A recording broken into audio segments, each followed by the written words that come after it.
Hello students, welcome to Dronacharya IS YouTube channel. I am Dr. Daman Benipal presenting you daily current affairs covering 11th January 2022.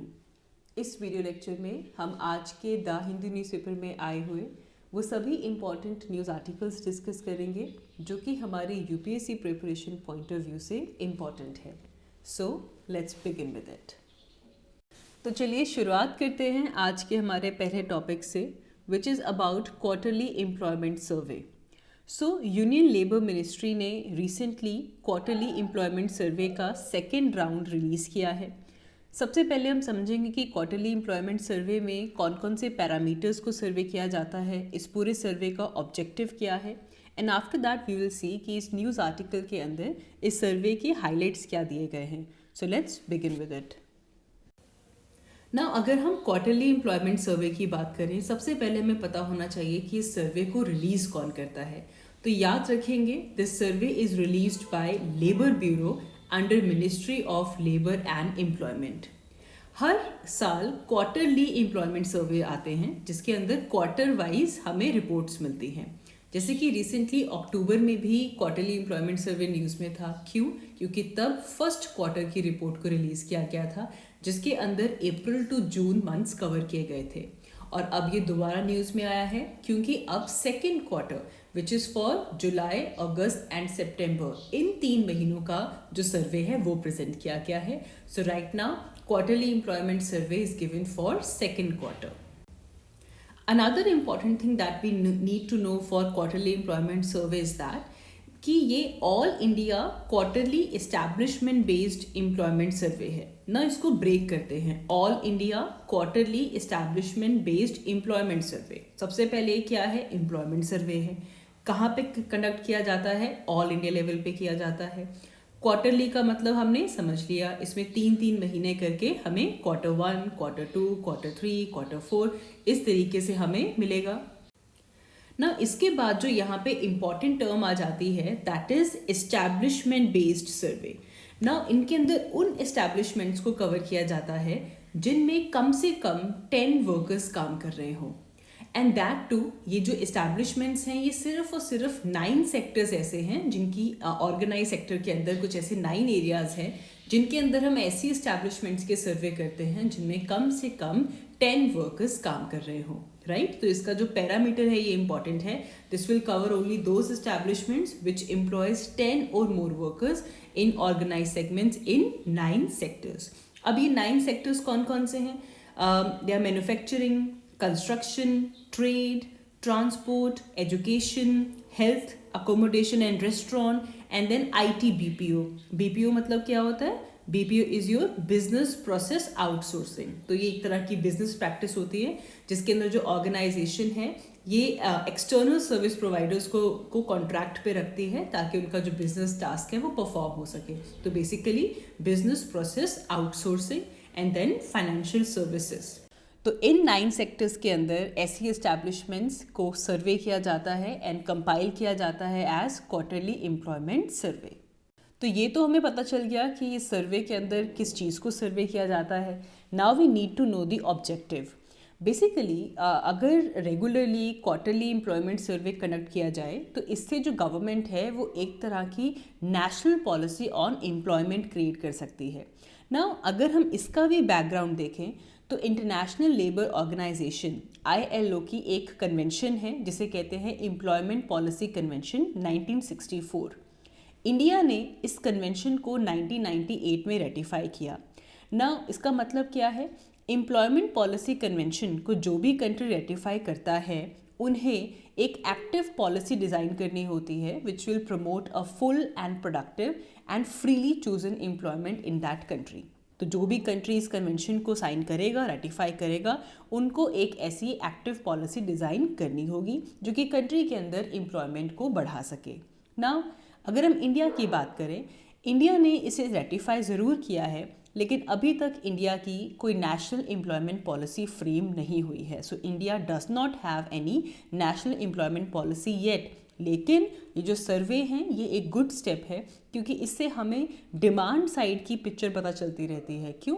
कि इन sectors के अंदर जो हमारी ये जो companies हैं, ये जो सेक्टर है, ये इनको कितनी लेबर चाहिए, इनकी डिमांड क्या है, वो हमें यहाँ से पता चलता है using quarterly employment survey.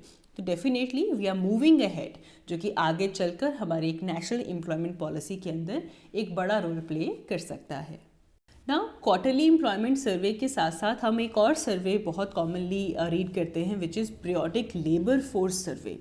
Now we need to know the difference between these two. बहुत कॉमनली ये दोनों सर्वे को साइट किया जाता है जब भी हम कंट्री के अंदर एम्प्लॉयमेंट की सिचुएशन पे कमेंट करते हैं। This topic becomes important for both GS2 as well as GS3, क्योंकि यहाँ पे एम्प्लॉयमेंट की बात हो रही है। तो जब हम एम्प्लॉयमेंट की बात करते हैं तो हम GS3 में पहुँच जाते हैं, लेकिन एम्प्लॉयमेंट को लेकर जो हमारे पास पॉलिसीज़ बननी चाहिए वो लेकर हम GS2 में चले जाते हैं। तो it is important for both. ना समझिए, सबसे पहले PLFS मतलब पीरियोडिक लेबर फोर्स सर्वे, ये हमें सप्लाई साइड पिक्चर देता है, ये हमें लेबर की पिक्चर देता है। हमारे पास कितनी लेबर अवेलेबल है हमारी कंट्री के अंदर, कितनी एम्प्लॉयमेंट चल रही है, कितना अनएम्प्लॉयमेंट का रेट है लेबर साइड में, वो हमें कौन बताता है? पीरियोडिक लेबर फोर्स सर्वे।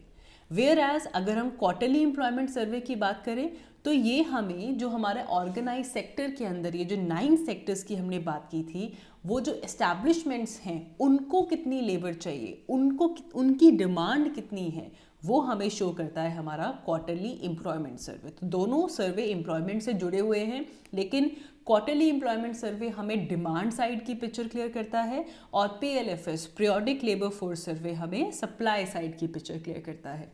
और प्रीलिम्स पॉइंट ऑफ व्यू से याद रखिएगा, it is very important to know कि जो हमारा पीरियोडिक लेबर फोर्स सर्वे है, it is conducted by national statistical organisation under ministry of statistics and programme implementation. तो पूरी की पूरी मिनिस्ट्री ही डिफरेंट है।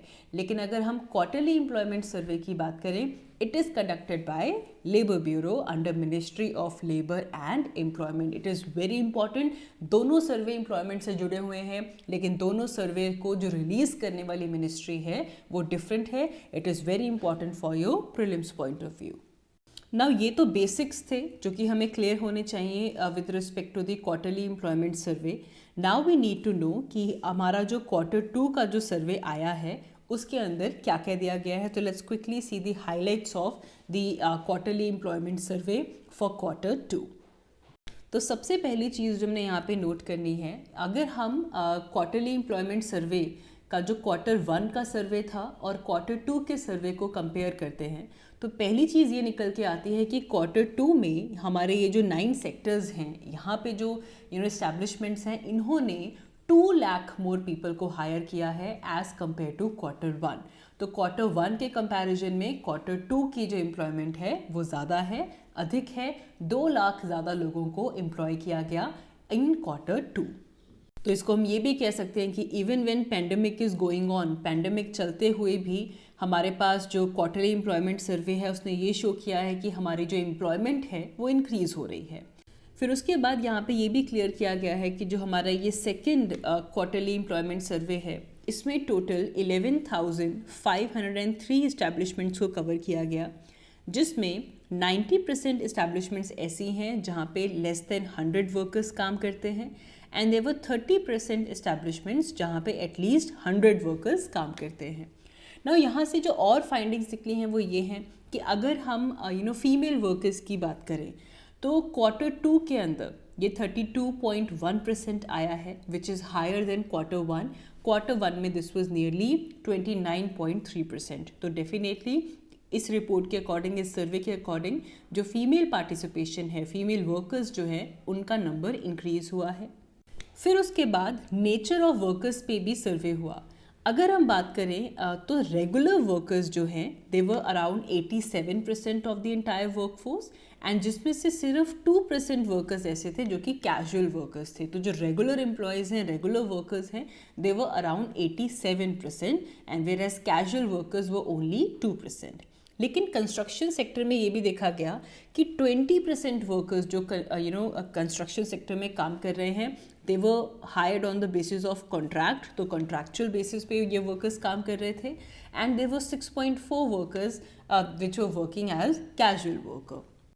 लास्टली इस सर्वे के अंदर वैकेंसीज़ की भी बात की गई, and it stated that nearly 5.6% of the total establishment they had vacancies, which was around 4.3 lakh. तो 4.3 लाख इन एस्टैब्लिशमेंट्स के अंदर वैकेंसीज़ थी, और ये वैकेंसीज़ थी जिनमें से मेनली 65.8% वैकेंसीज ऐसी हैं जो कि अनस्पेसिफाइड रीजन्स की वजह से पड़ी हैं, 23% रेजिग्नेशन की वजह से थी, और 11.7% रिटायरमेंट की वजह से थी. तो ये मेनली हमारी एम्प्लॉयमेंट सिचुएशन को शो करने के लिए क्वार्टरली एम्प्लॉयमेंट सर्वे आया. नाउ एक चीज़ बड़ी यहाँ पे इम्पॉर्टेंट नोट करेंगे that there is an important issue with this quarterly employment survey data. वो कैसे? इसके अंदर सिर्फ उन एस्टैब्लिशमेंट्स को कवर किया जाता है जिसमें एटलीस्ट 10 वर्कर्स काम कर रहे हों. तो वो एस्टैब्लिशमेंट्स जो कि इससे छोटी हैं, जहाँ पे 10 वर्कर्स से कम वर्कर्स काम कर रहे हैं, वो इसके अंदर इंक्लूड नहीं होता. ये बेसिकली ऐसा डाटा है जो कि हमारी फॉर्मल इकोनॉमी को टच करता है ना. अगर हम इंडिया की बात करें तो इंडिया के अंदर जो हमारे इनफॉर्मल वर्कर्स हैं, इनफॉर्मल वर्कर्स कौन होते हैं? जिनका कोई रिटन कॉन्ट्रैक्ट नहीं होता, कोई रिटन बेनिफिट एश्योर्ड नहीं होता. इनफॉर्मल वर्कर्स इंडिया के अंदर तकरीबन 90% हमारी जो लेबर फोर्स है, 90% of them are working as a informal worker. लेकिन इस सर्वे के अंदर सिर्फ और सिर्फ फॉर्मल सेक्टर आता है. तो इसीलिए ये कहा जाता है कि it only shows partial glimpse of a labour market, क्योंकि जो मेजर हमारा लेबर का जो एरिया है जो कि इनफॉर्मल सेक्टर में काम कर रहा है, वो यहाँ पे इंक्लूड नहीं होता. बट हमारे प्रीलिम्स पॉइंट ऑफ व्यू से जो हमने बातें नोट की हैं कि कौन रिलीज़ करता है, कौन कौन से पैरामीटर्स हैं, इन पॉइंट्स को याद रखेंगे. आगे बढ़ते हैं. हमारा next news article citizenship amendment act 2019 के रूल्स से जुड़ा हुआ है. प्रीवियस वीडियो, हमारी जो कल की वीडियो थी, उसमें भी हमने डिस्कस किया था कि अभी तक मिनिस्ट्री ऑफ होम अफेयर्स ने सिटीजनशिप अमेंडमेंट एक्ट 2019 को लेकर अपने रूल्स फ्रेम नहीं किए हैं ना. जब तक कोई रूल नहीं आते, जो एक्ट है वो इम्प्लीमेंट नहीं हो सकता. ना यहाँ पे ध्यान देने वाली बात यह है कि सिटीजनशिप अमेंडमेंट एक्ट, इसे पार्लियामेंट ने दिसंबर 11, 2019 में पास कर दिया था, और अगले ही दिन दिसंबर 12 को इस एक्ट को प्रेसिडेंट का असेंट मिल गया था. एंड उसके बाद मिनिस्ट्री ऑफ होम अफेयर्स ने नोटिफाई किया कि जो एक्ट है ये 10 जनवरी 2020 से एनफोर्स होगा.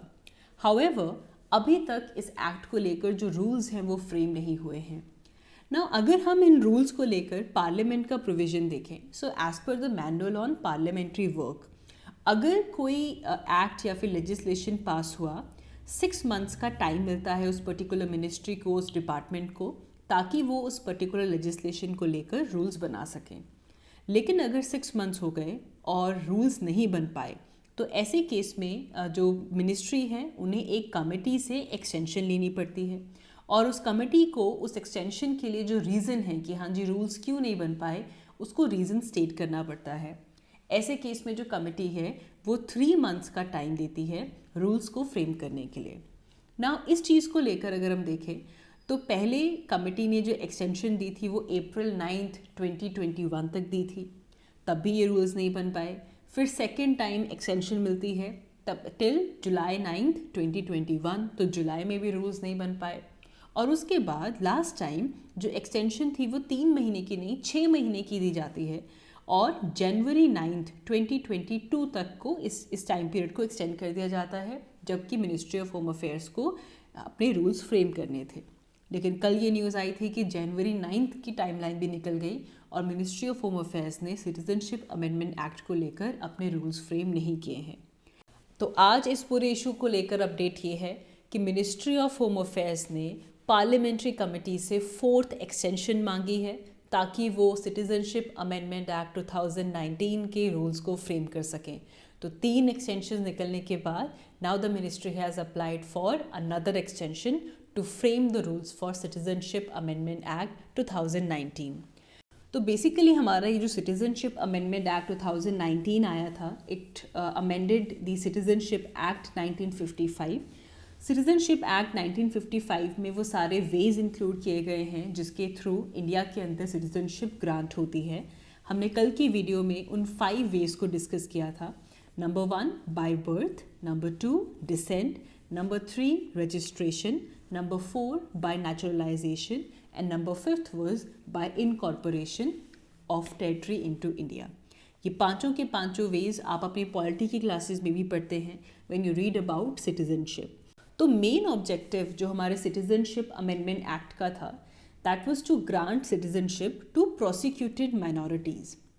इसके अंदर 6 माइनॉरिटीज़ को कवर किया गया: Hindu, Sikh, Jain, Buddhist, Parsi and Christian. ये माइनॉरिटीज़ जो कि पाकिस्तान, बांग्लादेश या अफ़गानिस्तान से अगर ये कम्युनिटीज़ के लोग इंडिया में आए हैं बिफोर 31 दिसंबर 2014, क्योंकि वहाँ पे अगर उनकी कंट्रीज़ में they were facing the religious prosecution, तो अब उन्हें इलीगल माइग्रेंट नहीं कंसिडर किया जाएगा। ऐसे लोग जो कि पाकिस्तान, बांग्लादेश और अफ़गानिस्तान से इंडिया में आए हैं from this 6 minorities, Hindu, Sikh, Jain, Buddhist, Parsi and Christian, इनको डायरेक्टली इंडिया की सिटीजनशिप दी जाएगी। Now this was the main objective of this amendment act. Now अभी तक इस एक्ट को लेकर रूल्स नहीं आए हैं ताकि ये जो रूल्स हैं वो इम्प्लीमेंट हो सके। आगे बढ़ते हैं। हमारी नेक्स्ट न्यूज़ जल्लीकाट्टू के बारे में है। जल्लीकाट्टू जो कि एक ऐसा कॉम्पिटिटिव स्पोर्ट है जिसे तमिलनाडु का हार्वेस्ट फेस्टिवल पोंगल के दौरान मनाया जाता है। ये एक ऐसा ट्रेडिशन है जो कि 2000 ईयर्स ओल्ड है, जिसके अंदर कंटेस्टेंट्स आते हैं and they try to tame the bull for a prize. और अगर वो बुल को टेम नहीं कर पाए तो जो बुल ओनर है उसे इसको लेकर प्राइज़ मिलता है। हमने कल की वीडियो में इसकी इम्पॉर्टेंस और इसके सिग्निफिकेंस को डिस्कस किया था कि किस तरह ये एक ट्रेडिशनल वे है जिसके थ्रू जो पीजेंट कम्युनिटी है वो अपने प्योर ब्रीड, जो वहाँ का जो नेटिव बुल है, उसे इसके थ्रू प्रिजर्व करती है। ना कल जब हमने इस पूरे इशू को डिस्कस किया था तो हमने देखा था कि तमिलनाडु गवर्नमेंट ने कुछ डिस्ट्रिक्ट्स के अंदर जल्लीकाट्टू को बैन कर दिया था। ना आज इसको लेकर न्यूज़ ये है कि ऑल दो तमिलनाडु के अंदर कोविड-19 केसेस बढ़ रहे हैं, बट जल्लीकाट्टू को अलाउ किया गया है with a lot of restrictions, जिसमें जो बुल मास्टर है और जो ट्रेनर है सिर्फ उनको अलाउ किया जाएगा एंड उनको भी पहले अपना डबल वैक्सीनेशन सर्टिफिकेट प्रोड्यूस करना होगा और अपनी कोविड-19 की नेगेटिव रिपोर्ट लेकर आनी होगी। Only then they can enter. Then only 50% of the sitting capacity can be filled और जो नंबर ऑफ स्पेक्टेटर्स हैं दे आर कैप्ड एट 150 से ज़्यादा नहीं हो सकते। नाउ अगर हम बात करें तो ये भी कहा गया है कि नॉट मोर देन 300 टेमर्स वो take part in this Jallikattu event, ताकि कोविड-19 का जो स्प्रेड है उसे रोक सके, लेकिन हमारा जो जल्लीकाट्टू का ये जो इवेंट है ये भी कंडक्ट हो सके। तो कोविड-19 की रिस्ट्रिक्शंस लगाकर अब तमिलनाडु में जल्लीकाट्टू को वहाँ पे कंडक्ट करवाया जाएगा। आगे बढ़ते हैं। सो इंडिया और साउथ कोरिया के बीच में इस वक्त बायलैटरल टॉक्स चल रही हैं, जिसका मेन एम है to make the trade relations between India and South Korea equitable and balanced. दोनों के बीच में जो ट्रेड चल रहा है वो इक्विटेबल हो और बैलेंस्ड हो, और इसका जो एडवांटेज है, इसका जो प्रॉफिट है वो म्यूचुअली डिस्ट्रीब्यूट हो सके। ना इस डिस्कशन में मेनली जो इंडिया और साउथ कोरिया के बीच में जो बड़ा ट्रेड डेफिसिट आ चुका है उसे एड्रेस करने की बातें डिस्कस की जाएंगी। कुछ मार्केट एसेस इश्यूज़ हैं वो, और कुछ नॉन टैरिफ बैरियर्स जो कि इंडियन एक्सपोर्टर्स फेस करते हैं when they go to South Korea, ऐसे इश्यूज़ को यहाँ पे डिस्कस किया जाएगा। इस बायलैटरल टॉक में इंडिया को रिप्रेजेंट कर रहे हैं union commerce and industry minister Piyush Goyal, और सिमिलरली साउथ कोरिया के काउंटर पार्ट उनके जो कॉमर्स और इंडस्ट्री मिनिस्टर हैं, इनके बीच में ये बायलैटरल टॉक्स चल रही हैं। Now prelims point of view हमें कुछ साउथ कोरिया की लोकेशन से जुड़ी हुई बातें पता होनी चाहिए। सबसे पहले आप यहाँ पे क्लियरली देख सकते हैं कि साउथ कोरिया अपना बॉर्डर शेयर कर रही है विद नॉर्थ कोरिया, एंड जो बहुत ही कॉमनली क्वेश्चन पूछा जाता है वो ये है कि 38th पैरेलल, ये 38th हमारा जो 38 डिग्री नॉर्थ का जो लैटिट्यूड है जिसे हम 38th पैरेलल कह देते हैं, ये हम कह सकते हैं कि एक तरीके का नेचुरल जियोग्राफिकल बाउंड्री बनाता है between North Korea and South Korea. ये क्वेश्चन काफ़ी बार पूछा जाता है, तो याद रखिएगा it is 38th parallel which we can say रफली divides North Korea and South Korea. ठीक है जी। दूसरी चीज़ जो कि हमारी water body point of view से इम्पॉर्टेंट है, क्योंकि आप देख सकते हैं कि एक तो हमारा जो नॉर्थ कोरिया और साउथ कोरिया के बीच में यहाँ पे बॉर्डर आ गया, उसके अलावा साउथ कोरिया के आसपास we have water bodies, so it becomes important. अगर आप साउथ कोरिया का थोड़ा सा ईस्टर्न पार्ट देखेंगे तो यहाँ पे आपको आइलैंड ऑफ जापान मिलेगा, तो इनके बीच में ये जो वाटर बॉडीज़ हैं ये काफ़ी इम्पॉर्टेंट हो जाती हैं। ना सबसे पहले याद रखेंगे यहाँ पे हमारे पास जो सी है जो कि नॉर्थ कोरिया और साउथ कोरिया के ईस्ट में लाई कर रही है, इसे कहा जाता है सी ऑफ जापान और ईस्ट सी। एंड अगर आप साउथ कोरिया के थोड़ा सा वेस्ट में देखेंगे तो यहाँ पे आपको मिलेगा येलो सी। एंड देन आज आपको अपनी एटलस में मार्क करना है, यू विल सी कि साउथ कोरिया के बिल्कुल साउथ में there is a strait which is called as Korea strait. लेकिन कोरिया स्ट्रेट का ही कि अगर आप थोड़ा सा ईस्ट में जाएंगे तो वो पार्ट जो कि जापान को टच करता है वहाँ पे आपको मिलेगा सुशिमा स्ट्रेट, राइट। तो अगर ये जो हमारी वाटर बॉडी है वो पार्ट जो कि कोरिया की तरफ से निकल रहा है that is your Korea Strait, and वो एरिया जो कि जापान के पास है that is called as Tsushima Strait. It becomes very important. तो आज ही आपने अपने एशिया के मैप में Sea of Japan, Yellow Sea, Korea Strait, Tsushima Strait इन्हें मार्क करेंगे और साथ ही वे 38th पैरेलल लाइन को रफली ड्रॉ करेंगे ताकि आपको याद रहे कि 38th पैरेलल नॉर्थ कोरिया और साउथ कोरिया को डिवाइड करता है। आगे बढ़ते हैं। काफ़ी दिनों से कज़ाकिस्तान की जो सिचुएशन थी वो न्यूज़ में थी। कज़ाकिस्तान के अंदर जो पॉलिटिकल अनरेस्ट क्रिएट हो चुका था वो न्यूज़ में था, और हमने लास्ट हमारे जो वीडियोस थे इसमें डिस्कस किया था कि रशिया अपने ट्रूप्स को लेकर कज़ाकिस्तान में आ चुका है ताकि वो दोबारा वहाँ पे लॉ एंड ऑर्डर मेंटेन कर सके ना। इस पूरी सिचुएशन को लेकर जो डेवलपमेंट हुई है वो ये है कि कज़ाकिस्तान के प्रेसिडेंट कासिम जोमार्ट तोकायेव ने ये स्टेटमेंट दी है कि बेसिकली कुछ आर्म्ड मिलिटेंट्स थे जो कि इस वायलेंट प्रोटेस्ट की आड़ में छुपकर एक कू अटेम्प्ट करना चाहते थे ताकि जो वहाँ की पावर है उसे वो सीज कर सके। लेकिन रशियन ट्रूप्स की हेल्प से ये जो उनका एम था उसे डिफीट कर दिया गया है। जो कू की जो कोशिश की गई थी इट हैज़ बीन डिफीटेड, और उन्होंने कहा है कि अब जो कंडीशन है वो कज़ाकिस्तान में नॉर्मलाइज होनी शुरू हो चुकी हैं, और उन्होंने इंसिस्ट किया कि अब जो रशिया के ट्रूप्स हैं वो वापस जा सकते हैं। इसे लेकर रशिया के प्रेसिडेंट व्लादिमीर पुतिन की भी स्टेटमेंट आई और उन्होंने कहा कि वो कज़ाकिस्तान से बहुत जल्दी बाहर आ जाएंगे जैसे ही उनका जो मिशन है वो वहाँ पे एंड होता है। हमने यहाँ पे ये भी डिस्कस किया था कि ऐसे कैसे रशिया कज़ाकिस्तान में आकर अपने ट्रूप्स को भेज सकता है। सो देन वी अंडरस्टूड कि there is a military alliance, एक डिफेंस ब्लॉक है which is called as collective security treaty organisation CSTO, जिसके अंदर हमारा कज़ाकिस्तान भी मेंबर है और रशिया भी मेंबर है। Rather Russia is the leading member of this organisation, and Kazakhstan ने रिक्वेस्ट किया था जिसकी वजह से रशिया ने अपनी ट्रूप्स को वहाँ पे भेजा था। And we learn the member countries of CSTO। आज आप दोबारा रिवाइज कर लीजिएगा। CSTO collective security treaty organisation, इसको लीड कौन करता है? रशिया। इसके अलावा इसके अंदर बेलारूस आ जाता है, बेलारूस के बाद Armenia. So Russia, Belarus, Armenia, then we have Kazakhstan, Kyrgyzstan and Tajikistan.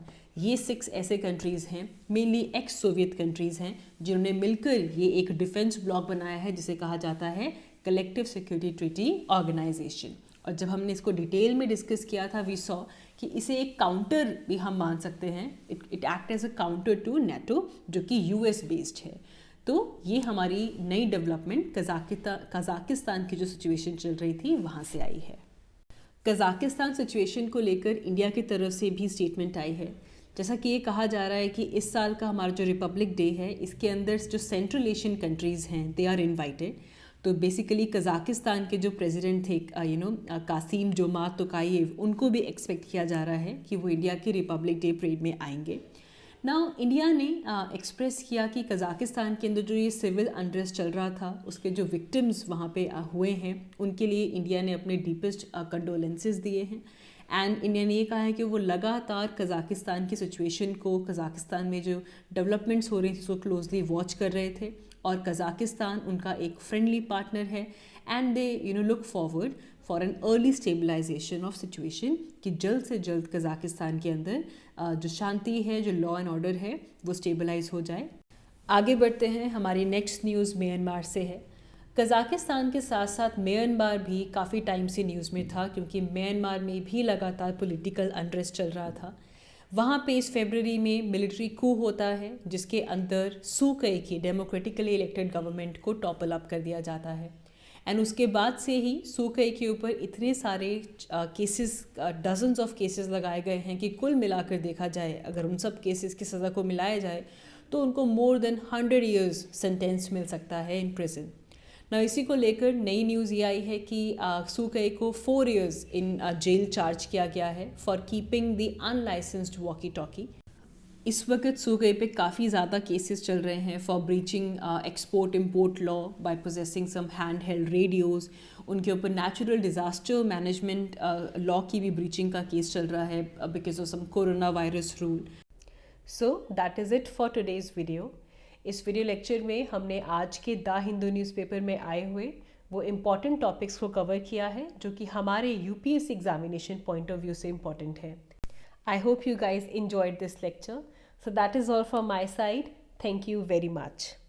Thanks for watching Dronacharya IAS YouTube channel. Thank you.